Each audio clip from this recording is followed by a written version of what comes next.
Every year, millions of people dream about visiting Italy. I did too. Italy had everything I wanted. The history, the food, the architecture, the atmosphere. Honestly, I thought my European trip was already complete. Then, something completely unexpected happened. Someone asked me one simple question. Have you ever been to Slovenia? I laughed. Not because I thought Slovenia was bad, but because I barely knew anything about it.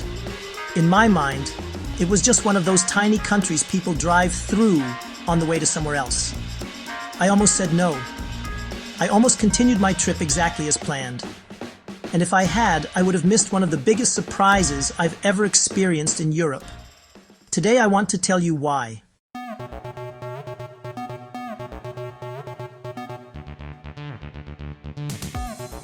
Have you ever looked back at a trip and realized the place you expected the least became the one you remember the most? That happened to me. When I planned my Europe trip, Italy was the destination. Slovenia wasn't. It wasn't on my bucket list. I hadn't watched YouTube videos about it. I didn't even know what people visited there. If I'm being honest, I only crossed the border because I had extra time. That's it. No expectations, no itinerary, no grand plan. Sometimes those become the best trips. Because when your expectations are low, everything has the chance to surprise you. As the train rolled across the border, I looked out the window expecting, well, nothing special. Instead, I remember thinking, why doesn't anybody talk about this place? That question stayed with me for the rest of the trip, and it still hasn't left.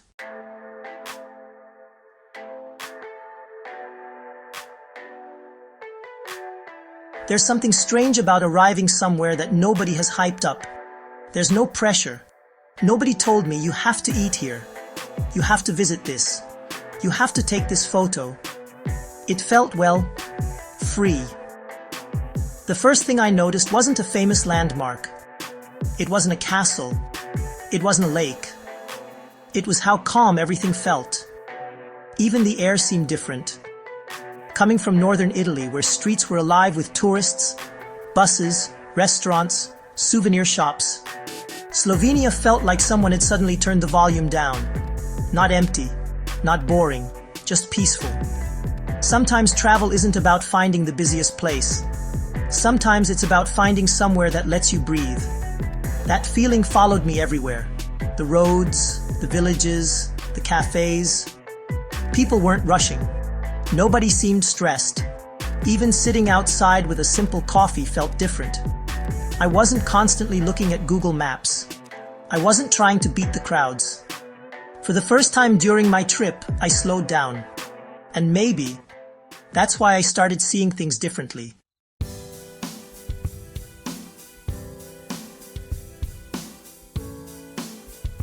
I'll admit something.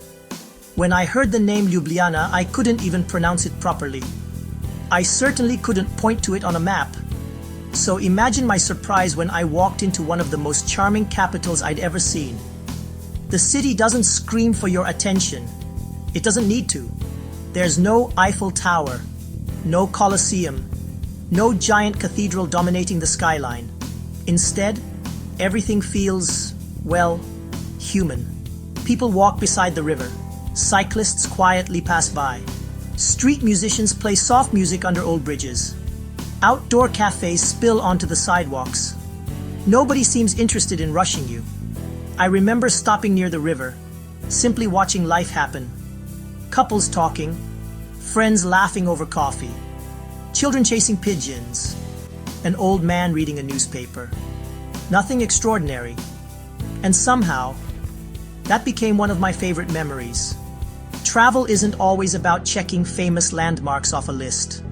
Sometimes it's about discovering how another place lives. Ljubljana taught me that.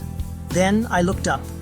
High above the city stood a castle, not surrounded by ticket booths, not hidden behind giant crowds, just quietly watching over the city, as it had done for centuries.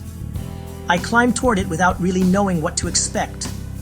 And what I saw from the top was the moment I realized This trip was becoming something completely different from what I had planned.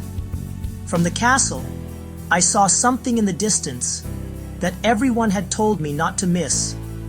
At first, I thought the photos online had to be fake. Nobody could possibly have water that blue. A few hours later, I was standing beside it. And that's when Slovenia completely changed my mind.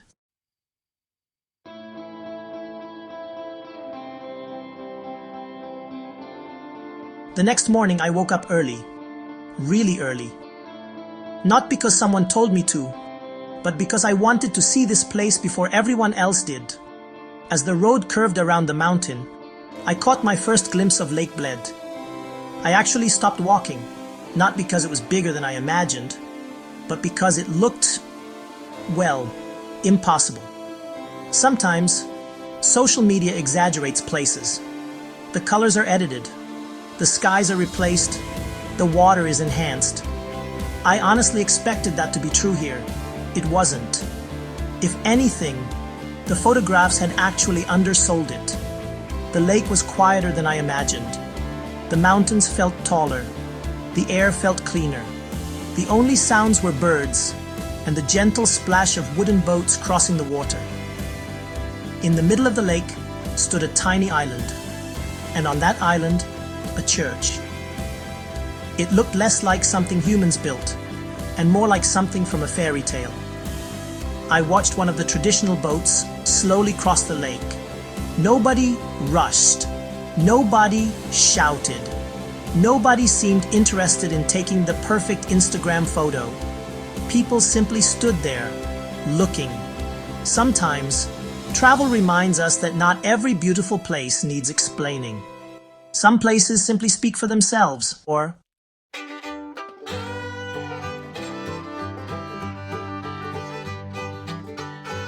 here's what surprised me the most. It wasn't Lake Bled. It wasn't the castle. It wasn't even the scenery. It was the feeling I had while traveling through Slovenia. You see, I visited famous places all over Europe. Some were incredible. Some were exactly what I expected. Some were honestly a little disappointing. But Slovenia gave me something I wasn't looking for. Peace. Everywhere I went, it felt like the country was inviting me to slow down. No pressure to rush. No pressure to tick another attraction off a list. No pressure to constantly check the time.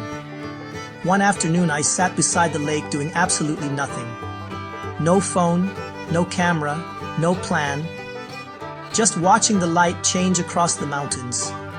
I can't even remember how long I stayed there. An hour, maybe 2. It didn't matter. That's rare these days. We travel faster than ever, we see more places than ever. Yet somehow, we experience less. Slovenia reminded me that sometimes seeing less means remembering more.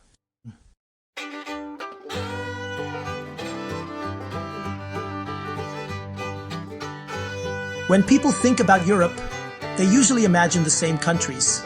Italy, France, Spain, Switzerland. And there's a reason for that. They're extraordinary. They deserve their reputation. This isn't a competition. Italy remains one of the greatest destinations in the world.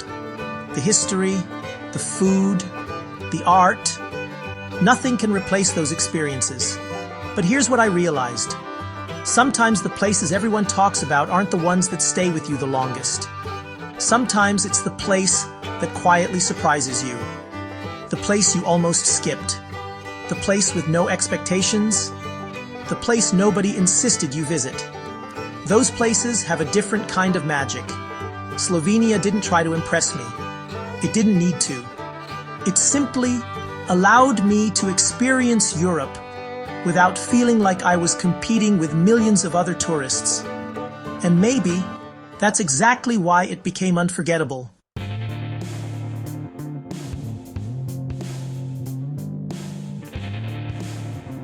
Looking back now, I understand something I didn't understand before.